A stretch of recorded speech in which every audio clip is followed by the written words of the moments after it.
اللہ تعالیٰ تمہیں جلد کوئی خوشی دینے والا ہے۔ یہ خاص نشانی ظاہر ہونے لگے تو سمجھ لو، دیکھو مایوس مت ہو، اب قبولیت کی گھڑی زیادہ دور نہیں ہے۔ تم دیکھو گے اللہ پاک خفیہ وسیلوں سے تمہاری چاہت تم تک پہنچائے گا۔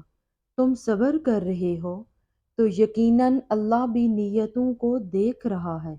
یہاں تم رو رہے ہو اور وہاں اللہ تمہیں دیکھ کر مسکرا رہا ہے، کیونکہ وہ جانتا ہے تمہیں وہی ملے گا جو تم نے تہجد کی دعاؤں میں مانگ رکھا ہے۔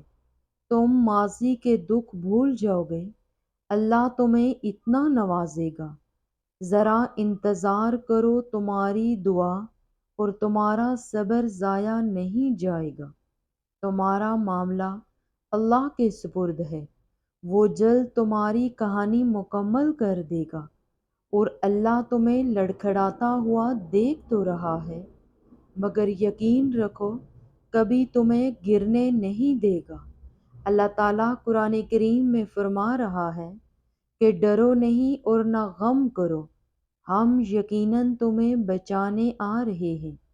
کیوں وسوسے ستا رہے ہیں تمہیں؟ کیوں خود کو اتنی مشکل میں ڈالتے ہو؟ جب تمہارا پروردگار تمہیں کہہ رہا ہے تو بے خوف ہو جاؤ۔ جب اللہ تعالیٰ نے کہہ دیا ہے وہ تمہیں بچا لے گا، مشکلات سے نکال لے گا، تو کس میں اتنی جرأت کہ اس کے راستے میں کھڑا ہو سکے؟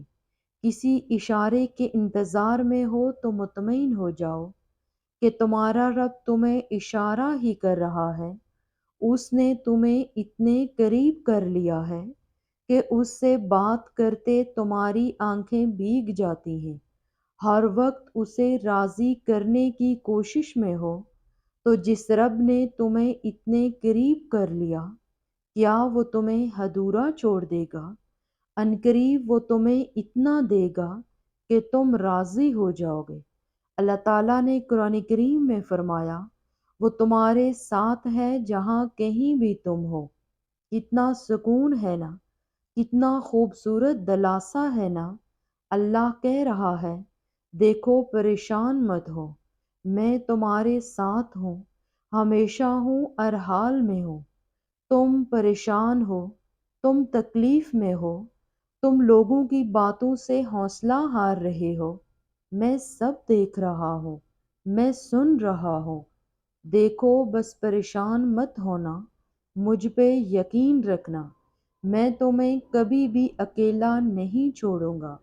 اور جب صبر کرنے والے درد سے اللہ کو پکارتے ہیں تو وہ ان کے دلوں کو ٹھنڈا کر دیتا ہے، وہ انہیں ہر گھٹن سے آزاد کر دیتا ہے۔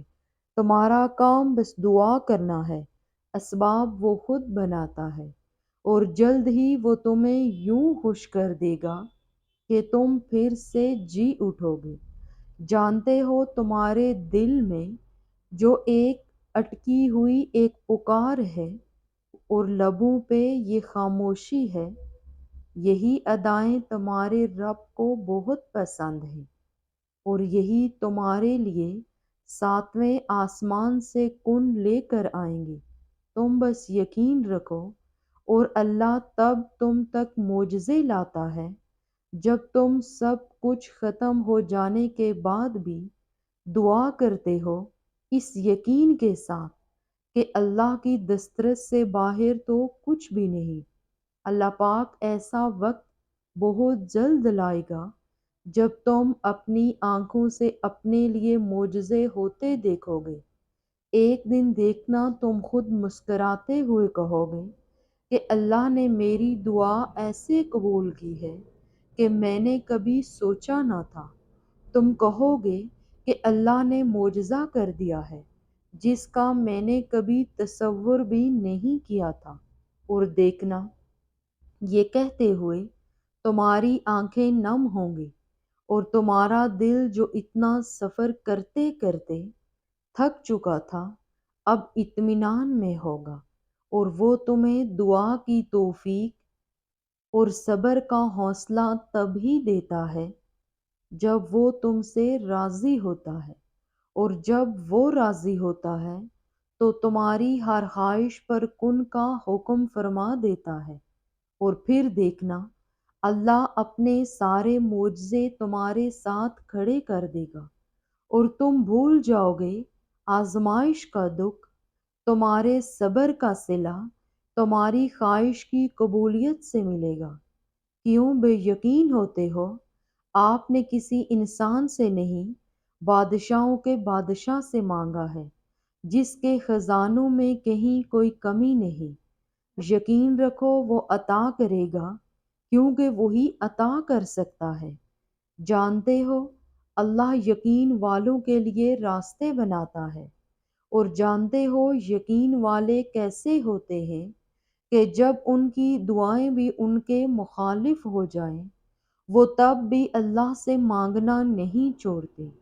ایسا یقین جب ساری دنیا ان کی آنکھوں کے سامنے بکھرتی ہوئی دکھائی دے رہی ہوتی ہے، اور وہ تب بھی آسمان کی جانب دیکھ کر کہتے ہیں ہمیں پتہ ہے تو ہمیں تھام لے گا، تو بتاؤ پھر کیا تم اتنا یقین رکھتے ہو اس پر؟ اپنے منصوبوں کو اس کے منصوبوں کے لیے ترک کر دو، اور جانتے ہو تمہارا بے چین ہو جانا بے وجہ نہیں ہے۔ اللہ جلد وہ خوشی نصیب کرے گا جس کے انتظار میں تم نے جائے نماز پر آنسو بہائے۔ کیا پتہ اللہ نے تمہاری من پسند چیز صرف آزمائش کے لیے تم سے دور کی ہو۔ اس انتظار کے بعد تمہاری دعاؤں کو ہی تمہارے نصیب کا حصہ بنائے گا۔ اللہ تعالیٰ قرآن مجید میں ارشاد فرماتا ہے کہ اللہ کو تمہارے غم کا احساس ہے، اللہ کو تمہاری ہر انکہی بات کا علم ہے، اللہ تمہارے ہر ادھورے خواب سے باخبر ہے۔ وہ درد میں پڑے اپنے بندے کو یونیں نہیں چھوڑتا، وہ بس ان ٹوٹے دلوں کو سجدوں میں لگا دیتا ہے، ان روتی آنکھوں کا سکون دعاؤں میں لکھ دیتا ہے، اور جو دل سجدوں میں کن کے منتظر رہتے ہوں ان کے لیے خدا کی محبت مثالی ہوتی ہے۔ آزمائش انہی کے لیے ہوتی ہے جنہیں اللہ چاہتا ہے، اور صبر بھی وہی کرتے ہیں جو اللہ کو چاہتے ہیں۔ اللہ جن سے پیار کرتا ہے انہی کو مشکلات کے راستے پر ڈالتا ہے، تاکہ بعد میں انہی آنسوؤں اور اسی تڑپتے ہوئے دل کا سکون بن سکے۔ اور کچھ لوگوں کو اللہ موسیٰ علیہ السلام کی طرح لاڈلا رکھتا ہے، انہیں تکلیف دیتا ہے، آزماتا ہے، انتظار کرواتا ہے، لیکن پھر ان کے لیے سمندر سے راستہ نکالتا ہے، انہیں فرعون جیسوں سے محفوظ رکھتا ہے، انہیں پاکیزہ ہمسفر عطا کرتا ہے، اور ان کے ذکر کو امر کرتا ہے۔ کس نے کہا لاڈلوں کو تکلیف نہیں ملتی؟ انہیں تو فرعون جیسوں سے لڑنا پڑتا ہے۔ تکلیفیں تو سب کو ملتی ہیں، مگر اس کے حصے میں زیادہ آتی ہیں جو محبوب ہوتا ہے۔ یاد رکھو جو رات کے بعد صبح اور گرمی کے بعد ٹھنڈ دیتا ہے، وہی خدا پریشانی کے بعد خوشیاں بھی دے گا۔